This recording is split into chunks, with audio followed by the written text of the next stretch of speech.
Како што е редот, господине Груевски, на крајот на секоја година се прави ретроспектива на изминатото, на сработеното, на кажаното. И земавме, се потрудивме да направиме ретроспектива на вас, на вашите изјави, со определена цел. На вашата антологиска пресконференција од 31 јануари изјавивте дека ова е јасно, од ова јасно е дека целта на операцијата била наменета за странска разузнавачка служба. А ние знаеме чија е таа служба. Пред неколку дена изјавивте дека сте кажале дека е странска служба затоа што господин Заев ви кажал дека е странска служба. Каде е вашето сознание за странската служба? На антологискиот ваш собир во спортскиот центар Борис Рајковски изјавивте: нема да има избори. Социјалдемократскиот сојуз на Македонија нека не се плаши. Значи има силен одговор од ВМРО-ДПМНЕ, а тоа е оваа трибина. На трибината завршивте. На истиот датум, барањето за преодна влада во Македонија е можно и остварливо, но без ВМРО-ДПМНЕ. Да ве потсетам ли, господине Груевски, дека во вашата влада имате двојца министри од Социјалдемократскиот сојуз и тројца заменици министри, односно дополнителни заменици министри. На Конгресот на ВМРО-ДПМНЕ одржан во Куманово на 2 мај 2015 година. Овие бомби, независно колку разговорите се монтирани, креирани, сечени и лепени, нагласи, сепак ни покажуваат одредени слабости во системот. И тука укажавте дека нема шанси да дојде до било каква одговорност затоа што сте монолитни. Да ве потсетам, господине Груевски, дека 10 дена после тоа тројца од вашите најблиски соработници во изминативе 10 години поднеса оставки, вклучително и вашиот братучет Сашо Мјалков. На 16 мај, еден ден пред најголемиот историски собир на граѓаните на Република Македонија, на која што ви покажа каде е вашето место на политичката карта во Република Македонија, изјавивте: оставка немам намера да поднесам, ниту имам намера да прифатам преодна влада.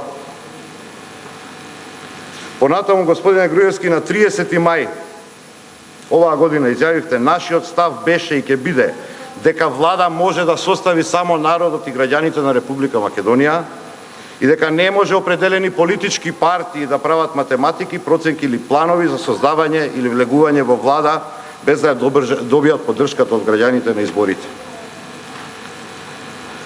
На 17 август оваа година кажавте дека треба да има најмалку 20 пратеници од диаспората.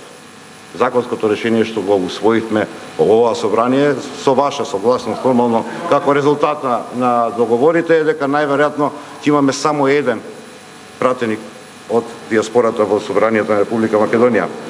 На 15 септември, антологискиот 15 септември, изјавивте дека специјалниот јавен обвинител ја има сета поддршка за ефикасно и професионално работење. И тогаш мислевте дека лесно ќе ви поминат неколку приказки. Како почна да ви се стега свилениот гајтан околу вратот, не собравте храброст вие, меѓутоа пуштивте на партиска пресконференција да дадете изјава дека се сомневате во работата на специјалниот јавен обвинител.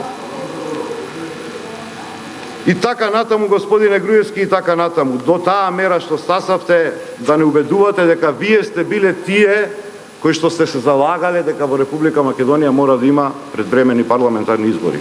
Вие кои што децидно тврдевте дека нема да ги има. И од тука да ви кажам, ми беше чудно што е тоа што можам да прашам ваков човек.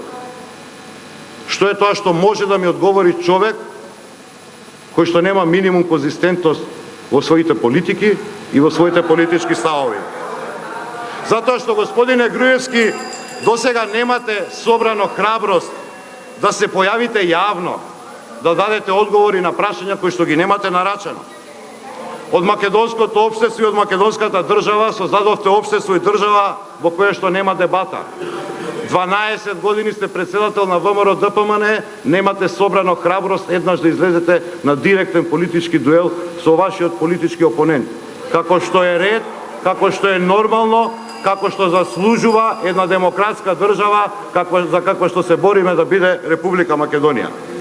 Наместо да живеете во реалноста, господине Груевски, одбирате да создадете виртуелен свет. И во тој свет сите ви се криви. И странските служби, и домашните издајници, и СДСМ, и Соросоиди, и Петко, и Јанко, и Станко. Криви ви се затоа што ви ја соопштуваат вистината. Не сте виновни вие затоа што сте го правеле криминалот, виновен ви е Заев затоа што ви соопшти дека сте го правеле криминалот. И кога ќе го изанализираме вашиот свет, господине Груевски, под неговата пропагандистичка реалност, ќе видите дека позади незе има само едно големо ништо. Затоа што ако појде човек позади вас, како што се движите низ држава, ќе видите дека секаде каде што сте биле, само после 2 недели, се е останато исто. Ништо што сте ветиле не сте реализирале, ниту пак е остварено.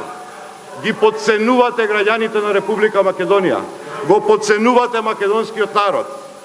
Ја носите на душа и днината на Република Македонија. Ја носите на душа и днината на 600-тините илјади граѓани на Република Македонија што се иселија за време на вашето владење. Искрено се надевам дека нареднава година, после вашиот политички пораз, дел од тие луѓе барем ќе се вратат затоа што ова е нивна земја, ова е нивна татковина. Меѓутоа, господине Груевски, за волја на вистината во 2015 година и заработивте. Заработивте, мислев дека доцните заради држање на пресконференција обично сакате да се фалите со високи места.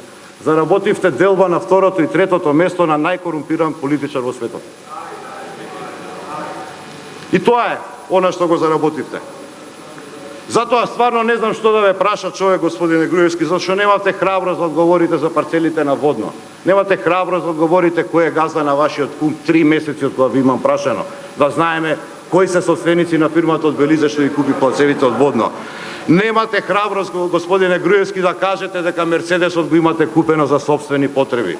Па лажевте дека го имате купено за странските дипломати. Последниот период. Зашто не излезете да кажете еве го Мерцедесот, тоа е. Немате храброст да излезете да одговорите нити за Космос, нити за состојбата во судството, нити за партизираните државни институции, за состојбата во здравството. Одбирате да ги менувате директорите место да го смените министерот. Господине Груевски, џабе човек вас да ве прашува. Немате никаква храброст да одговорите на било кој од овие прашања. И вашиот најголем противник во 2016, господине Груевски, нема да биде Социјалдемократскиот сојуз на Македонија, ниту Зоран Заев. Вашиот најголем противник ќе биде ВМРО-ДПМН. Вашите блиски соработници. И, господине Груевски, немам за вас никакво прашање. Затоа што имате многу прашања кои што треба да ги одговорите на вашето семејство, на вашите блиски, на вашите соработници. Тие прашања ќе ги одговорите во некој ќош позади камери. Џабе човек вас било што да ве прашува.